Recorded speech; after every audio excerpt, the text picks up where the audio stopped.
Estamos hoy en La Llamada, quien les habla Vicente Miranda, y tenemos vía telefónica un invitado. Se trata del padre Sanauja de Argentina.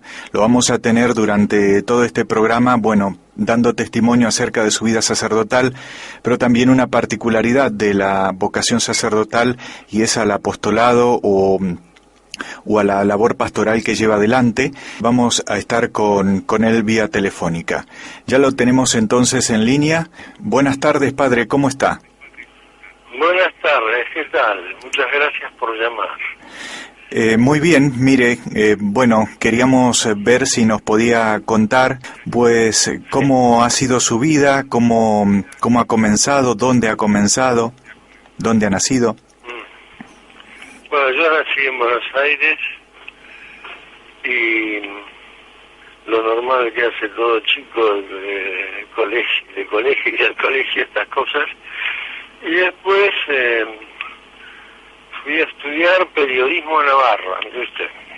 Aquí en España. Sí, en España. Y yo soy de Opus Dei y ahí ya de Navarra me fui a Roma cuando terminé periodismo, me ordené sacerdote y volví a Argentina. ¿Cómo nace esta vocación sacerdotal? Y mire, yo le diría que la vocación sacerdotal, vamos a decir la verdad, Dios me la dejó ver bastante antes que yo terminara el colegio secundario, digamos, y por lo tanto yo le diría que fue madurando con el tiempo. Y bueno, mi estadía allá en tierras navarras, en Pamplona, muy bien. Dios me mostró el camino, como queramos llamarlo, de hacerme el Opus Dei y bueno, y el entonces presidente general, hoy San José María, llegado el momento, me ofreció ir a Roma a terminar los estudios de filosofía y teología para ordenarme sacerdote, y dije que sí, porque era lo que había yo intuido desde, no sé, póngale desde los 12 años, una cosa así, 12 o 9 años quizás. Yo pasé con mis padres, mi padre era investigador científico, yo pasé con mis padres una temporada en Estados Unidos, y ahí yo recuerdo haber tenido, las primeras, digamos, las intuiciones de la vocación sacerdotal. Así que ahí está mi vida. La llamada a esa vida consagrada, ¿cuántos años hace ya de todo esto que nos está hablando? Que me ordené este año en agosto, hace 40 años. Uh-huh. Así que en ese momento nos ordenábamos más jóvenes, me parece, de lo que se ordena los sacerdotes aquí, por lo menos acá en Argentina. Yo tenía 24, tengo 64. Y usted mencionó así de paso que lo había conocido a San José María Escrivá. ¿Trató personalmente con él? Traté personalmente con él en Pamplona varias veces, pero sobre todo después en Roma, porque en ese momento vivíamos en lo que es ahora la sede de la curia de la prelatura, ¿no? Vivíamos todos ahí. No había muchas casas de Opus Dei en Roma, ni mucho menos. Y ahí sí, ahí se dieron muchas oportunidades en que lo pude tratar, contarle cosas, preguntarle algo, salir de alguna duda, etcétera. Él mismo fue el que de esa manera lo fue guiando a consolidar ese llamado, ¿no? Exactamente, el mismo fue el que me fue orientando y sí, guiando para consolidar la vocación al sacerdocio. ¿Cómo era? ¿Nos lo puede describir así en el trato? ¿Cómo era? El trato de una persona muy franca, muy normal, digamos, ¿no? A veces visto de lejos, a uno le puede parecer o se le puede imaginar que un santo es algo, no sé, especial. San José María era una persona normal, con las reacciones de una persona normal.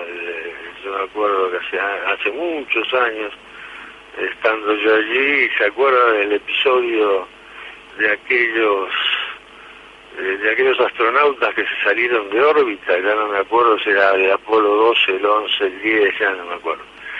Pues, por ejemplo, un ejemplo concreto de humanidad, bueno, a los que estábamos ahí trabajando, varias veces ese día nos dijo que fuéramos a averiguar, a ver la radio, a ver si estos hombres, como decía él, habían vuelto, había esperanzas de recuperarlos, etcétera, ¿no? Esa era la vida diaria de San José María, ¿no? Después de haberse ordenado su primer destino pastoral, ¿dónde fue? ¿Qué hizo? Volví a Argentina, y mi primer destino pastoral durante 10 años fue la ciudad de Córdoba. ¿En Argentina? Córdoba, en Argentina, sí. Durante los años, casi todos los años 70. Todos los años 70, del 72 hasta el 81, por allí. Lo pasé en Córdoba. Eran épocas difíciles. Por el terrorismo de aquella época en Argentina, ¿no? Claro, estábamos en plena guerra contra la subversión y y ahí hice de todo. Ahí fui capellán de 2 residencias de estudiantes, fui capellán de 2 colegios de monjas. Sí, uno hace, cuando llega y no hay, en una ciudad no hay comienza en una ciudad, en Córdoba se había comenzado pocos meses antes de mi llegada, uno hace de todo, ¿no? Fui capellán también de uno de estos asilos de chicos abandonados o carenciados, ¿no? Sí, ahí hice de todo. Y después de eso, ¿dónde cambia el destino? ¿Cómo cambia? Después de eso ya vuelvo a Buenos Aires y ya me quedo aquí. Después de esos casi 10 años en Córdoba, me quedo aquí ya en Buenos Aires hasta hoy.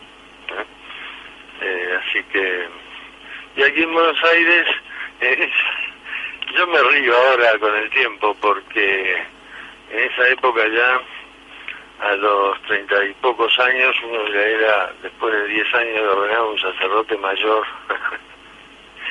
Y entonces, ya el tipo de actividad que tuve fue distinta, fue atender matrimonios y gente más grande, digamos, ¿no?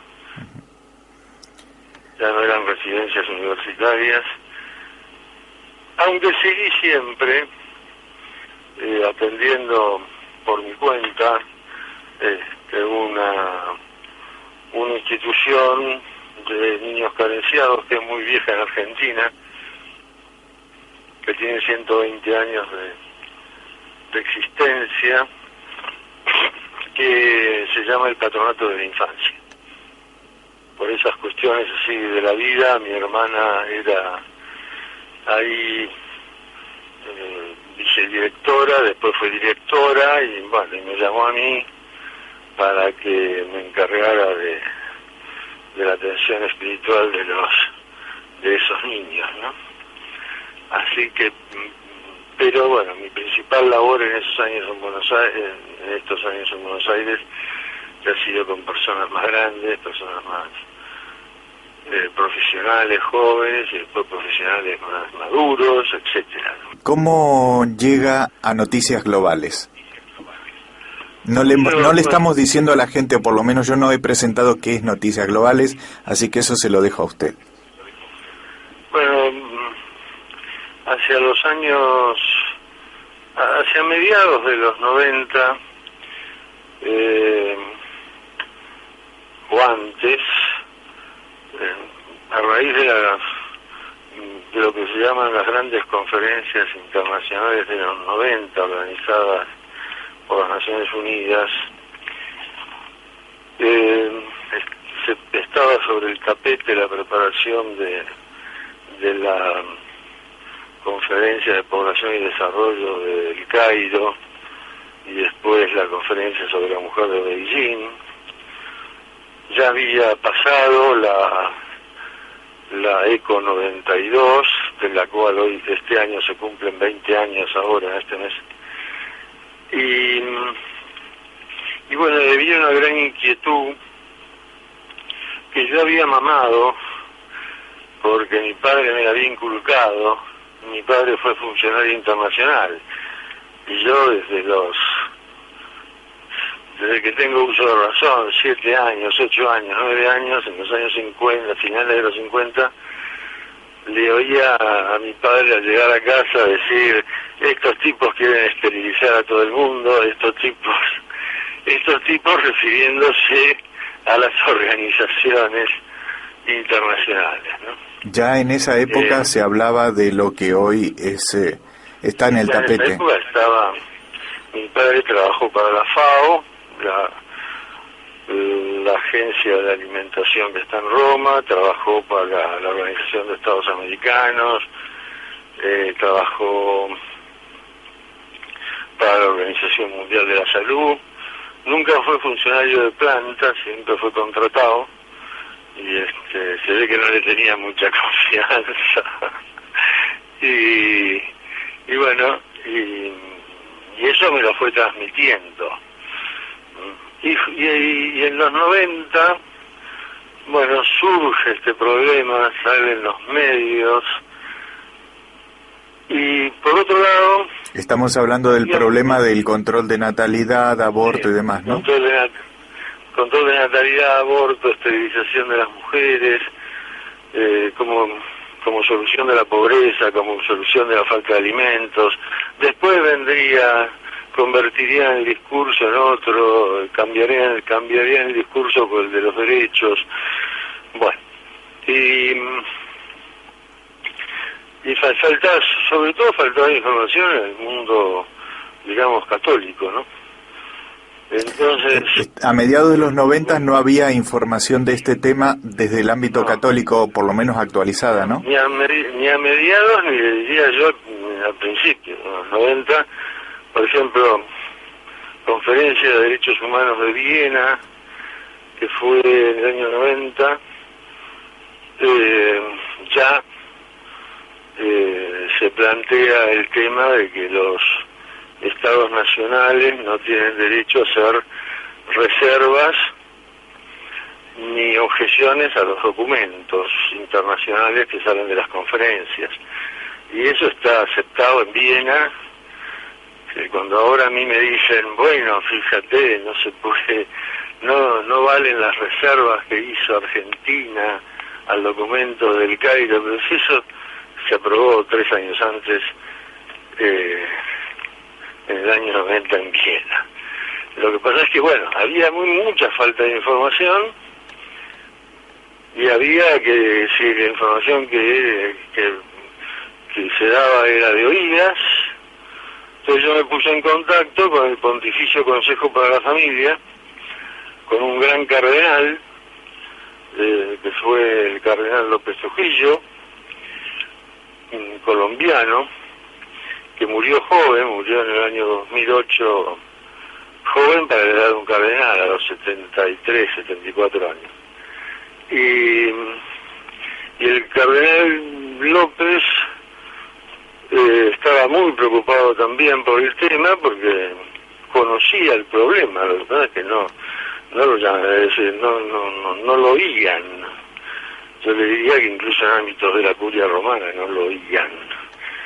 Por ejemplo, todo este tema del género lo conocíamos, se sabía de la ideología de género porque estaba publicado en castellano en documentos del Fondo para la Población de Naciones Unidas, estudios sobre la perspectiva o ideología de género, pero hay revistas que me dio mi padre de los años 89, 87, ¿no? Así que la cosa viene de lejos, ¿no?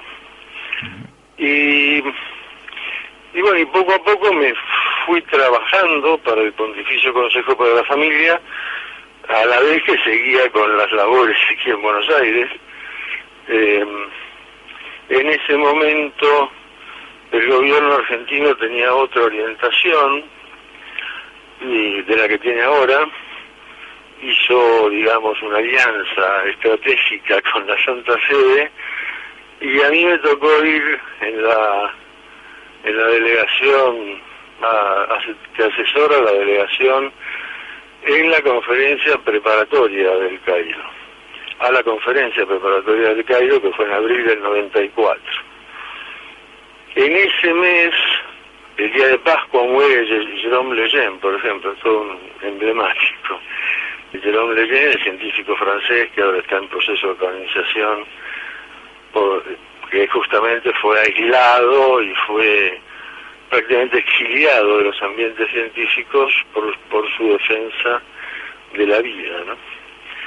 Y en ese mes de abril, yo me acuerdo, estaba en Nueva York y salió a rezar el Ángelus Juan Pablo II, y nos llegó por fax, a los que estábamos reunidos ahí en la misión de la Santa Sede, lo que había dicho el Papa ese domingo, era un domingo, y el Papa había dicho que ante este plan de Naciones Unidas, que en ese momento estaba reunida la preconferencia en Nueva York, ante este plan de Naciones Unidas, recomendaba volver a rezar la oración a San Miguel Arcángel que había instituido León XIII para que se rezara después de la misa.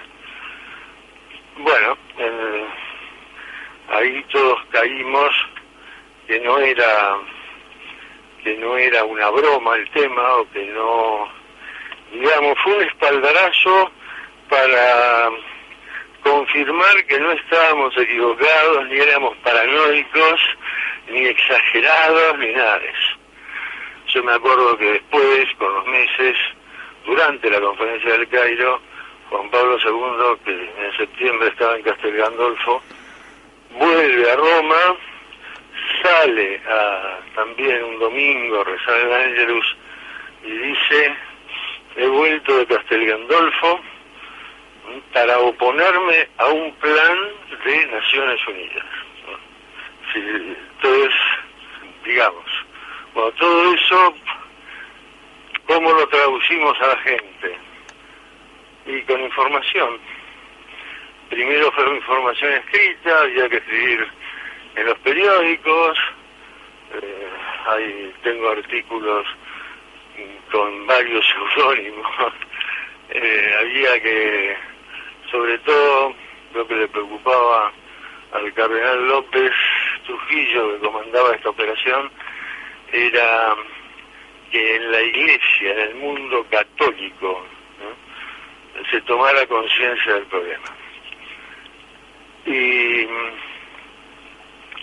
así fue como hace 16 años, ya cuando ya comenzaba a popularizarse el tema del correo electrónico, nace el boletín Noticias Globales, que 3 años después da origen a otro que se llama Notivida, que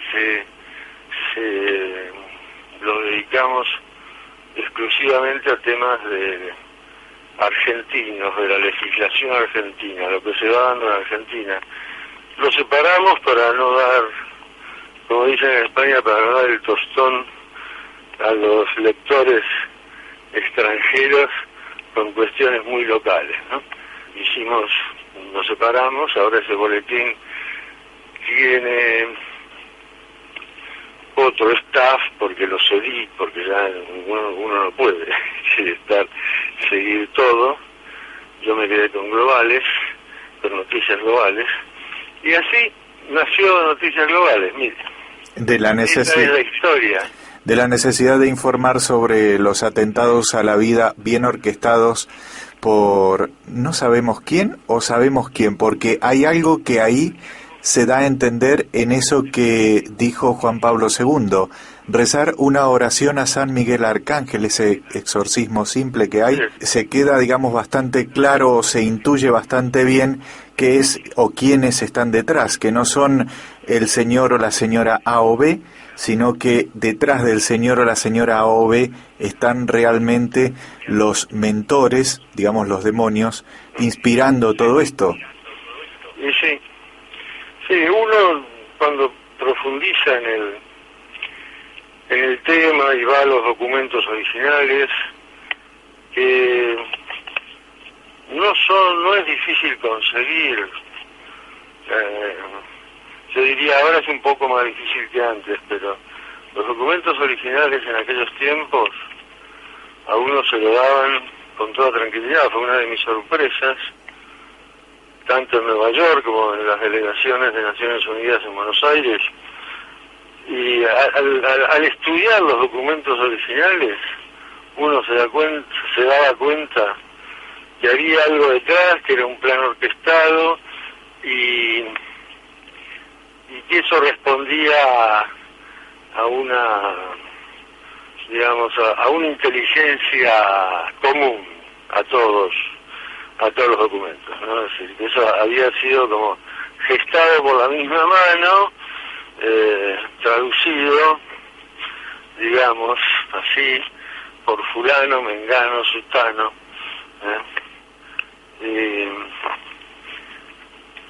y bueno, sí, eso es, ¿no? Justamente, es decir, la mentalidad de destruir a la persona humana es algo netamente diabólico.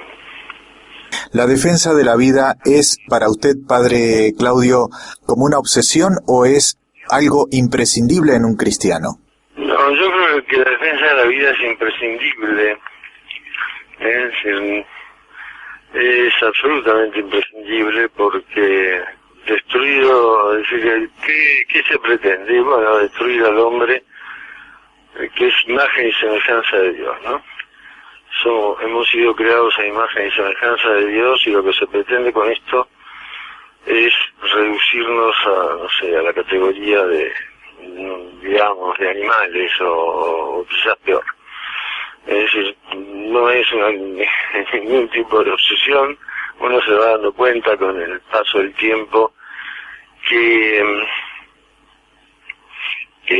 ha habido mucha gente que lo ha dicho, que este tema es capital. Lo que pasa es que, bueno, empezando por Juan Pablo II y siguiendo ahora por Benedicto XVI, pero todavía hace falta que esto cale, y que esto sea carne de la vida cristiana.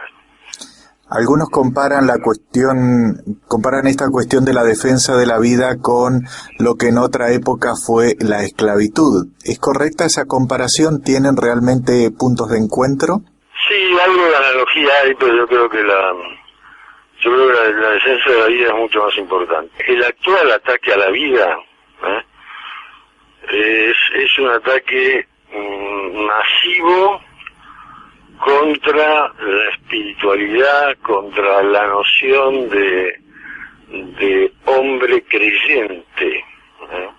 Fíjese que hay documentos de Naciones Unidas que dicen, por ejemplo, sin ir más lejos, hace unos años en Ámsterdam, el Fondo para la Población identificó en una reunión internacional, identificó como enemigos a las religiones que enseñaran verdades inmutables, verdades que no se pueden cambiar. Pues eso está escrito por ellos, eso no me lo invento yo, ni se inventa. Es decir, ante eso uno dice, bueno, acá hay algo más que una comparación con la lucha abolicionista de la esclavitud de hace bastantes años. Aquí hay algo más, aquí a lo que se va es a destruir la trascendencia del hombre, porque sin ir más lejos, el discurso que usan los que pretenden imponer un desprecio a la vida humana, llamémoslo así para abreviar, el discurso que utilizan ya no es tome usted la píldora o esterilícese. El discurso es hay que cambiar el contenido de las religiones fundamentalistas, aquellas que enseñan verdades inmutables. Entonces hay algo más que una simple lucha por los más débiles. Yo le diría que hay una lucha contra la desaparición de Dios de la vida de la gente, ¿no? De la vida y por supuesto de la conciencia. Hay algo más y es la desacralización absoluta y total, y además a la abolición de nociones básicas de derecho natural, ¿no? Yo acá en Argentina he visto programas de cursos de perfeccionamiento docente, los que tienen que hacer los maestros y los profesores de escuela todos los años, donde dicen, por ejemplo, que el concepto de naturaleza es un concepto religioso que hay que abolir. Claro, si abolimos el concepto de naturaleza humana, transformando, porque en teoría, según ellos, es un concepto religioso, destruimos a todos los seres humanos, ¿no? Y podemos hacer con ellos lo que se nos da la gana, igual que fuera, podemos hacer con ellos pues desde instrumentos para trabajar hasta lo que quieras, ¿no? Entonces a mí me parece que hay un ataque feroz contra Dios directamente. En el ser humano. Claro, hay un ataque feroz contra la trascendencia de Dios, es decir, contra la noción de trascendencia y contra las conciencias, cambiar las conciencias de la gente. Y esto es de lo que no se dan cuenta los padres, que quizás ponen demasiada confianza en los colegios, y incluso yo le diría, no podemos ignorar que dentro de la Iglesia este virus se ha extendido. Esta reciente intervención de la Santa Sede a la asociación que aglutina a las superiores religiosas de vida activa de Estados Unidos, pues se debe a eso, ¿no? A mí me contaba en Brasil hace una semana, porque hace una semana estuve en Brasil dando un ciclo de clases de 6 días. Bueno, me contaba una religiosa que había estado ahí, que en una de estas reuniones organizadas por esta asociación, que estas supuestas religiosas, por trabajar en los documentos conclusivos de esa conferencia internacional de monjas, no fueron a la misa, no cumplieron el precepto dominical. ¿Entiende usted lo que es eso? Sí, tal cual. Sí, Unas religiosas que no van a misa los domingos. Claro. ¿Para qué? Para dedicarse a terminar el documento conclusivo de la reunión de no sé qué. Pero bueno, eso evidencia que el virus está dentro, y por eso, gracias a Dios, yo lo digo en uno de mis libros, publicado hace 3 años, bueno, las denuncio a la Conferencia Superior Religiosa de Estados Unidos. Gracias a Dios, hace pocos meses, 2 meses, la Santa Sede por fin las ha intervenido. ¿Y con qué se ha encontrado la Santa Sede? Con rebelión, ¿no? No aceptan la intervención. Incluso religiosos varones, órdenes religiosas de varones o grupos religiosos de varones se rebelan también y apoyan a las monjas, ¿no? A este tipo de monjas. También en esto... El virus está dentro. En esto estamos, digamos, poniendo un paraguas para aquellos que estén pensando en la vocación a la vida consagrada, a la fidelidad, ¿no? Estamos diciéndole, claro, en este programa que está dedicado a eso, a la llamada que Dios hace, a que es imprescindible ser fieles. Eso lo decía el padre Loring en otro programa también de esta serie. Decía, el que esté llamado a la vocación a la vida consagrada, pues imprescindible fidelidad. Y sí, y si no marcharse, porque están tergiversando cosas muy serias que pueden llevar a la perdición a muchas almas, ¿no? Junto con eso también hay que decir que hay un resurgimiento de la vida religiosa fiel en muchas instituciones, ¿no? Que la Iglesia es una madre fecunda, y grupos que han empezado hace 10, 20 años de a poquito, pues ya se están consolidando. Algunos son muy conocidos, otros menos conocidos, pero hay muchas personas que se han entregado a Dios con seriedad, sobre todo para seguir lo que Jesucristo enseña y para seguir el magisterio de la Iglesia, porque fuera de los mandamientos no se puede ser amigo de Cristo, ¿no? Eso lo dice él mismo. Padre, más allá de la actividad pastoral, ¿cómo cree que debe vivirse una vocación consagrada, una vocación sacerdotal como es la suya? Bueno, usted acaba de nombrar a Loring, al padre Loring, admirado padre Loring. No tengo mucho que agregar, es decir, con amor a la Iglesia, a las enseñanzas de Cristo, y acatando el magisterio, pero acatando el magisterio en serio, ¿no? ¿Porque hay alguna forma de acatar el magisterio que no sea en serio? Y sí. Diciendo sí, pero con la vida no, o con las enseñanzas no. ¿Algo así puede ser? Sí, no, bueno, en parte es eso, y en parte son esas personas que están muy metidas a lo mejor en lo suyo.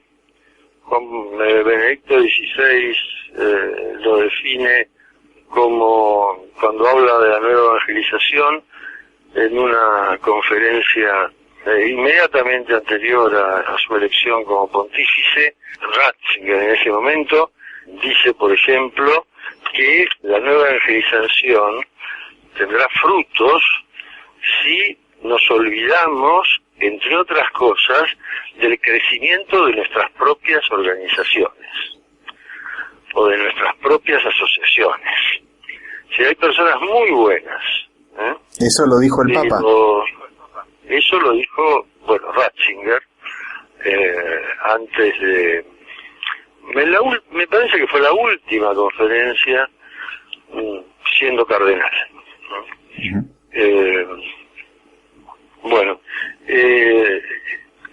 Y eso lo tenemos que vivir, porque hay muchísima gente buena que acata el magisterio, pero que parece que son impermeables a las llamadas del magisterio, por ejemplo, la misma llamada de Benedicto XVI a vivir y a aceptar y a imponer, aunque el verbo suene fuerte, a aquellos que él llama principios no negociables en la vida pública. En la vida pública. ¿Cuáles son los principios no negociables en la vida pública? El respeto a la vida humana desde la concepción, el matrimonio como una institución basada en la unión de un hombre con una mujer, y el derecho de los padres a educar a los hijos. Después, en otras ocasiones, el Papa agregaba alguno más. En algunos momentos ha dicho que hay un cuarto que es el bien común, en otros momentos ha agregado como cuarto la libertad religiosa, pero los tres primeros los mantiene siempre que habla de los principios no negociables. Entonces hay gente muy buena que no se da cuenta de la importancia de estos temas, entonces están muy en lo suyo. Como dijo Ratzinger en aquella conferencia, están en el crecimiento de las propias organizaciones, de sus propios montajes, o de sus propios movimientos, o de sus propios lo que sea. Yo creo que hay que profundizar los que humildemente, con la gracia de Dios, tratamos de ser fieles al magisterio. Tenemos que profundizar en todo el magisterio y ponernos a trabajar en serio en lo que es esencial, la defensa de la persona humana, porque uno no puede dedicarse a difundir la devoción a San Calixto, por decir así, por poner un santo. Espero que San Calixto no me digo San Calixto porque en el Palacio de San Calixto yo trabajé mucho en Roma.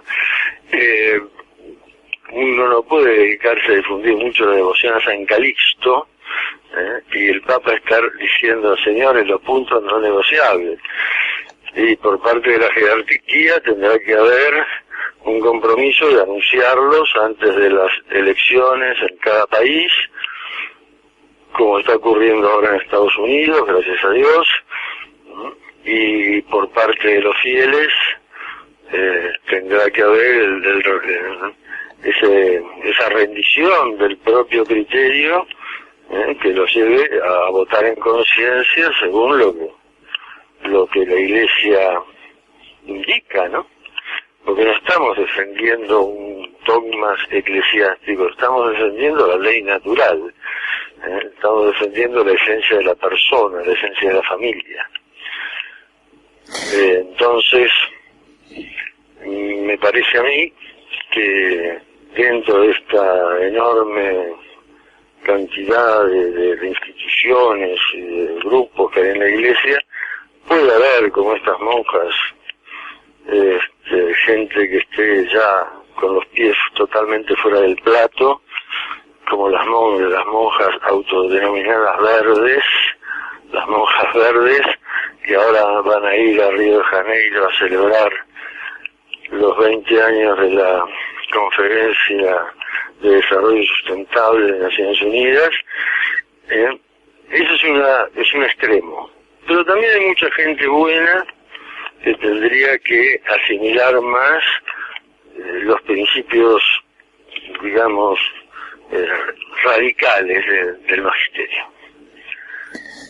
Padre, sí. le agradezco realmente su participación en el programa, su generosidad para estar, digamos, en esta entrevista, en esta charla, poniendo sus puntos de vista, ¿no? Acerca de la actualidad y acerca de su vocación y de esta marcha de la vida consagrada en la Iglesia. Bueno, el agradecido soy yo por este rato que me ha hecho pasar en conexión con parte de mis raíces, ¿no? Con España. Bueno, Muchísimas gracias.